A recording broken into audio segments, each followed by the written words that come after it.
निहारिका की नई चाल, तस्वीरों का मायाजाल। कहानी की शुरुआत होती है निहारिका के शातिर दिमाग से। वह जानती है कि दादी इस समय उसके वश में है। निहारिका ने दादी के पास जाकर अपनी मीठी बातों का जाल बिछाया।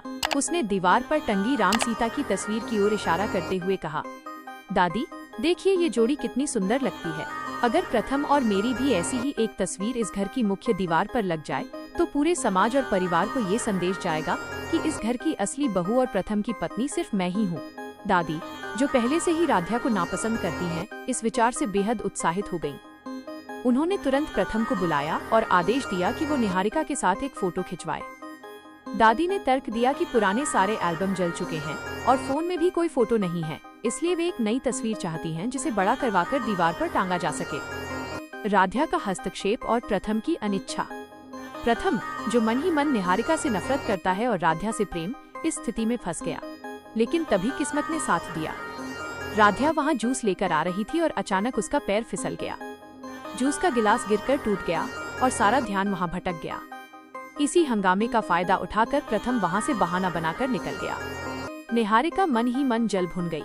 उसने खुद से वादा किया कि वो इस फूल गोभी यानी राध्या को इस घर से निकाल कर ही दम लेगी। दादी का क्रूर दंड, कांटों भरा रास्ता। दादी ने अब राध्या को प्रताड़ित करने की सारी हदें पार कर दी हैं।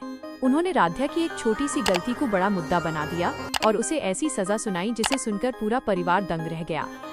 दादी ने फर्श पर कांटों वाला एक मैट, चटाई बिछा दिया। दादी का आदेश, अगर राध्या को इस घर में रहना है तो उसे इन कांटों पर चलकर अपनी वफादारी साबित करनी होगी।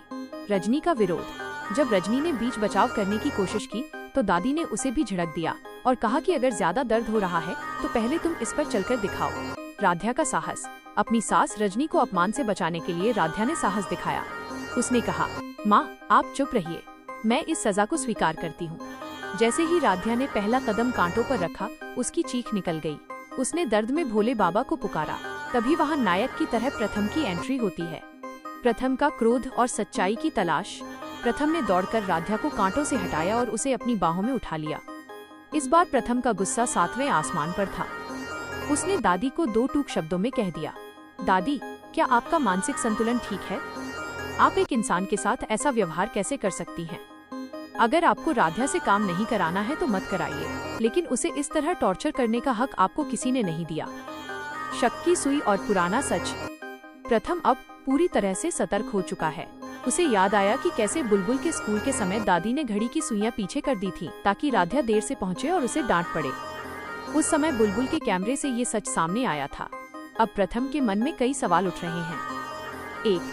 क्या दादी का मानसिक संतुलन वास्तव में खराब है या ये सब एक नाटक है? 2. क्या निहारिका और दादी मिलकर कोई बड़ी साजिश रच रहे हैं? 3. क्या डॉक्टर को पैसे देकर राध्या के खिलाफ कोई फर्जी रिपोर्ट तैयार करवाई गई है? निष्कर्ष, क्या होगा आगे? प्रथम ने अब ठान लिया है कि वो निहारिका और दादी के इस गठजोड़ का पर्दाफाश करेगा। हालांकि वो राध्या को अभी कुछ नहीं बता रहा है ताकि वो परेशान ना हो, लेकिन वो चुपके से सबूत इकट्ठा कर रहा है। उसे यकीन है कि कोई भी व्यक्ति जो वास्तव में बीमार हो वो किसी एक व्यक्ति राध्या के पीछे हाथ धोकर नहीं पड़ सकता।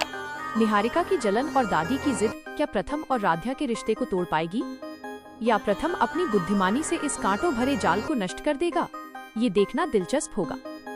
प्रथम की गुप्त जांच और बुलबुल की मदद। प्रथम ने अब यह तय कर लिया है कि वो सीधे हमला करने के बजाय सबूतों के साथ बात करेगा। उसने बुलबुल को अपने पास बुलाया और उसे एक गुप्त मिशन दिया। प्रथम जानता है कि निहारिका और दादी अक्सर कमरे में बंद होकर बातें करती हैं।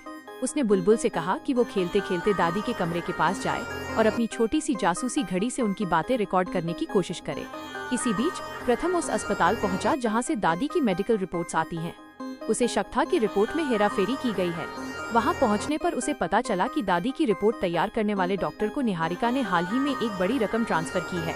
प्रथम के पैरों तले जमीन खिसक गई, क्योंकि उसे उम्मीद नहीं थी कि दादी इस हद तक गिर सकती हैं। निहारिका का अगला वार। राध्या का विदाई उत्सव।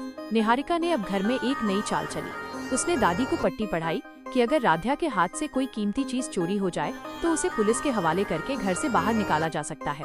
दादी ने निहारिका की बात मान ली और अपने पुश्तैनी गहने राध्या के कमरे में छिपा दिए। अगली सुबह पूरे घर में शोर मच गया। दादी ने चिल्लाना शुरू किया, तारांकन, मेरे पुश्तैनी कंगन गायब हैं। इस घर में सिर्फ एक ही बाहरी लड़की है जो ऐसा कर सकती है। राध्या बेचारी हाथ जोड़कर रोने लगी और सफाई देने लगी। लेकिन दादी ने एक न सुनी। उन्होंने सीधे पुलिस को फोन करने की धमकी दी। राध्या के आत्मसम्मान को इतनी गहरी चोट लगी कि उसने फैसला कर लिया कि वो घर छोड़ देगी। प्रथम का धमाकेदार खुलासा। जब राध्या अपना सामान बांधकर घर से निकलने ही वाली थी, तभी प्रथम वहां आ गया। उसके हाथ में कुछ कागजात और एक वीडियो रिकॉर्डिंग थी। वीडियो का सच। प्रथम ने वह वीडियो चलाया जिसमें निहारिका खुद दादी के गहने राध्या के तकिए के नीचे छिपाती हुई दिख रही थी। ये वीडियो बुलबुल ने रिकॉर्ड किया था। मेडिकल रिपोर्ट का सच। प्रथम ने डॉक्टर का कबूलनामा दिखाया कि कैसे पैसों के दम पर दादी की झूठी बीमारी का नाटक रचा गया था। प्रथम ने गरजते हुए कहा, तारांकन दादी, आप उम्र में बड़ी हैं, इसलिए मैं आपका सम्मान करता हूँ, लेकिन आपने राध्या के साथ जो किया वो अक्षम्य है। और निहारिका, तुम इस घर की बहू बनने के सपने देख रही थी, तुमने तो इस घर की शांति ही भंग कर दी। राध्या की जीत और नया मोड़। दादी पहली बार निरुत्तर हो गई। उनका सिर शर्म से झुक गया। निहारिका ने भागने की कोशिश की, लेकिन प्रथम ने उसे साफ शब्दों में चेतावनी दी कि वो अब इस घर की दहलीज पार नहीं करेगी।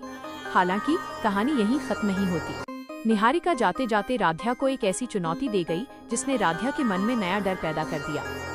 निहारिका ने कान में फुसफुसाते हुए कहा, आज तो बच गई राध्या, लेकिन प्रथम के अतीत का वो राज जिसे मैंने दबा रखा है, अगर वो सामने आया तो प्रथम खुद तुझे धक्के मारकर बाहर निकालेगा।